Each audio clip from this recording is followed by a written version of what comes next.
இல்லக்கா டைரக்ஷன்ன்றதே ஐடியாலே இருந்தது இல்ல. எனக்கு ஒரு ஆக்டர் ஆகணும்ன்றது மட்டும்தான் சரி. என்னுடைய பெரிய ட்ரீம். ம். இப்பவுமே இந்த படம் பண்ண பர்பஸுமே என்ன ஒரு ஆக்டரா வெளில ப்ரொஜெக்ட் பண்ணிக்கணும்ன்றதுக்காக தான். நான் நிறைய கதைகள் எதிர்பார்த்தேன். எனக்கு எந்த கதையும் ம். நிறைய பேர் சொல்லுவாங்க, லிட்டில் ஆர்ட்ஸ் மாதிரி படம் பண்ணுங்க, பிரேமலு மாதிரி பண்ணுங்கன்னு ம். சொல்லுவாங்க. ம்.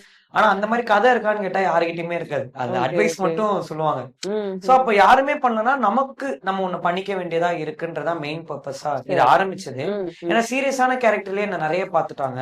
ம். சோ நான் ஒரு ஜாலி கேரக்டரா ஒரு பாய் நெக்ஸ்ட் டோர் மாதிரி ஒரு படம் பண்ணணும்ன்ற ஆசை இருந்துச்சு. ம். அப்போ நான் ரேண்டமா சுத்திட்டு இருக்கும் போது தனுஷ் சார் தான், "நீ எதுக்கு சும்மா சுத்திட்டு இருக்க, அசிஸ்டன்ட் டைரக்டரா ஜாயின் பண்ணு, ஓகே. சினிமால தான் இருக்க போற, கத்துக்கன்னு" சொல்லுவாங்க. ம். ஆனா என்னன்னா, நான் அசிஸ்டன்ட் டைரக்டரா இருக்கும்போது கூட எனக்கு வந்து மைண்ட் எல்லாம் எப்படி நடிக்கிறாங்க ஆர்டிஸ்ட்ன்னு தான் போகும். இப்ப ஓகே. எல்லா அசிஸ்டன்ட் டைரக்டருக்கும் பேப்பர் வந்துச்சுன்னா அவங்க என்ன இதுக்கு என்ன ப்ராப் செட் பண்ணும், எப்படி இருக்கணும், ம். அப்படி இருக்கும். ம். நமக்கு ஃபுல்லா மைண்ட் வந்து இது எப்படி இந்த ஹீரோ நடிக்க போறாரு, இந்த மாதிரி தான் இருக்கும். ஓகே. ஆஹ் அதான் சொல்லுவாங்கல்ல, ஸ்கூல் படிக்கும் போதெல்லாம் இங்கிலீஷ் கத்துக்கல, இப்ப வந்து இங்கிலீஷ் என்ன பண்றது, அந்த கதை தான். ம். ஆஹ் இந்த படம் எடுக்கணும்னு டிசைட் வந்து என்ன கான்பிடென்ட்டா இதை நீ தான் டைரக்ட் பண்ணணும்னு சொன்னது ஆர்ஜே பாலாஜி அண்ணன் தான். அப்படியா? அவர்கிட்ட வந்து நான் ஒரு ஒப்பீனியனுக்காக கதைக்கு சொல்ல போயிருந்தேன். ஆனா நீங்க ஓகே. சும்மா கேளுங்க கதை எப்படி இருக்குன்னு சொல்லுங்கன்னு.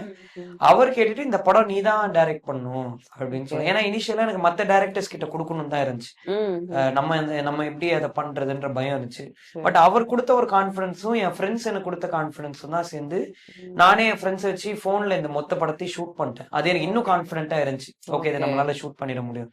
சரி. அப்படி வந்த ப்ராசஸ்.